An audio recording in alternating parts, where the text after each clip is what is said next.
안녕하세요. 반갑습니다. 저는 정부가 만든 소프트웨어 교육재단에서 일하면서 대한민국의 미래를 준비하는 한현규입니다. 오늘 저는 소프트웨어에 대한 얘기를 하려고 합니다. 어렸을 때를 일단 한번 생각해 보려고 합니다.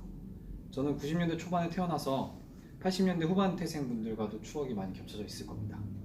저희 세대 어렸을 때 생각해 보면 학교에 컴퓨터실이 있었는데요. 컴퓨터 책상이 있었고 그 책상의 유리 안에는 컴퓨터 모니터가 있었습니다. 혹은 컴퓨터 책상 위에 컴퓨터 본체가 가로로 뉘어져 있고 그 위에 모니터가 올려져 있기도 했습니다. 그때 우리가 썼던 게 플로피 디스크였죠. 지금의 어린이들과 청소년들은 정체를 알 수 없는 저장 버튼이 그 플로피 디스크에서 나왔습니다. 다들 그 시절이 기억나시나요? 네. 이렇게 될 수 있었던 거는 어떤 한 분의 큰 공헌이 있었기 때문입니다. 여기 계신 분들이 다들 아실 만한 그분은 감옥에서 새로운 시대의 변화를 읽었습니다. 엘빈 토플러의 제3의 물결을 읽으면서 새로운 꿈을 꾸게 된 것입니다. 미래 사회는 지식정보 사회다. 김대중 대통령의 말이었습니다. 임기 5년 동안 20조 원이 넘는 정부가 투자를 했었고 그중 10조 2천억을 초고속 인터넷망을 까는데 투입했습니다. 1999년 대한민국의 초고속 인터넷 가입자 수는 27만 명이었고 2002년에는 1000만 명이었습니다. 그 시기에 김대중 대통령은 브로드밴드와 컴퓨터의 보급을 위해서 모든 국가의 역량을 총동원했습니다.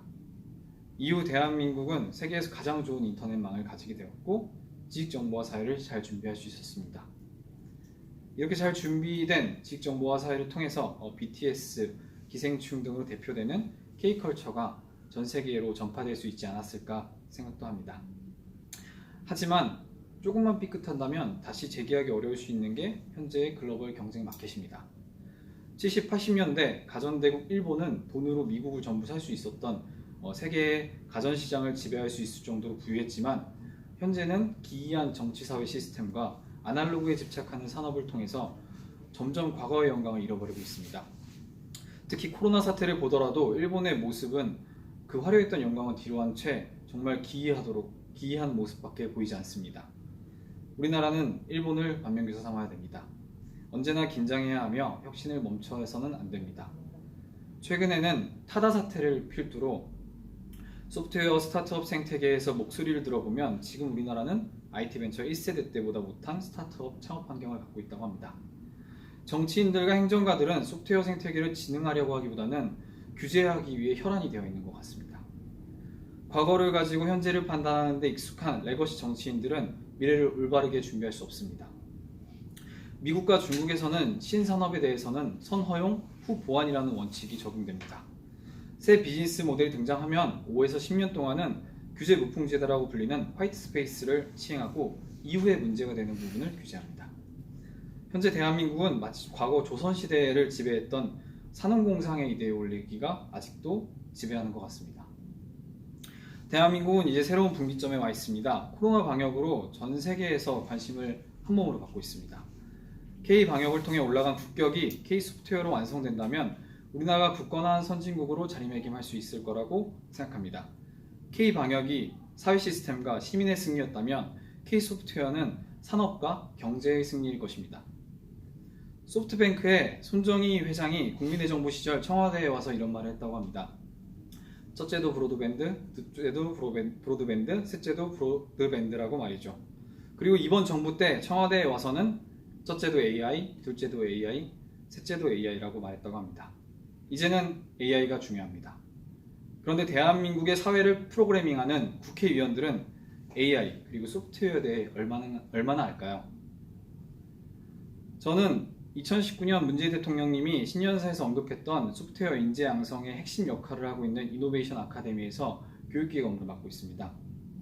당장 저희 교육생들이 학습하는 C, 자바, 파이썬, 루비, 스위프트 등 프로그래밍 언어를 국회의원들이 해야 하는 건 아닙니다. 하지만 소프트웨어 기술이 무엇이 있고 어떤 생태계이며 어떤 일들을 하는지에 대해서는 관심을 가지고 공부해야 합니다. 왜냐하면 21세기 사회에서는 소프트웨어는 단지 하나의 산업이 아니기 때문입니다. 바로 사회 시스템의 모체이기 때문입니다. 19, 20세기의 사회 시스템의 모체는 법이었기 때문에 레거시 정치인들은 대부분 법조인이거나 법 공부를 많이 했던 사람들이었습니다. 하지만 21, 22세기 사회 시스템의 모체는 소프트웨어이기 때문에 국회의원들은 누구보다도 소프트웨어에 대해 관심을 가지고 전문성을 갖추려고 노력해야 됩니다. 특히 청년 의원들은 앞으로 대한민국 사회를 프로그래밍해 나가는 굉장히 막중한 역할을 갖고 있습니다. 따라서 레거시 정치인들보다 이 역량을 갖추는데 더욱 노력을 해야 될 겁니다. 앞으로 사회를 더 잘 준비하기 위해서는 소프트웨어에 관심을 갖고 공부해야 합니다. 이제 공부하지 않는 국회의원은 우리가 거부해야 합니다. 미래에 대해 열려있고 준비하고 항상 공부하는 국회의원을 우리의 대변인 국회의원으로 생각해야 됩니다. 국민의 정부 때 브로드밴드의 확충을 통해 4차 산업혁명에 대한 인프라가 만들어졌다면 이제는 4차 산업혁명 시대를 리드하는 움직임을 시작해야 할 때입니다. 우리 사회의 시스템을 프로그래밍하는 국회의원들이 단순히 4차 산업혁명 특강을 하나 듣고 끄덕끄덕하는 수준이 아니라 기술과 생태계에 대해 심도 있게 공부하고 관심 갖는 태도가 필요합니다. 아마 애프터 코로나 시대에는 소프트웨어 중요성이 더욱 강조될 것 같습니다. 4차 산업혁명에 대한 깊은 이해와 바탕으로 국회의원의 역할인 입법과 감시를 잘 해낸다면 대한민국이 진정한 최선두 국가로 거듭날 거라고 생각합니다. 지금 코로나 방역으로 높아진 대한민국의 국격이 4차 산업혁명 시대에 더욱 굳건해져 전 세계의 최선두 국가로 자리매김하였으면 좋겠습니다. 감사합니다.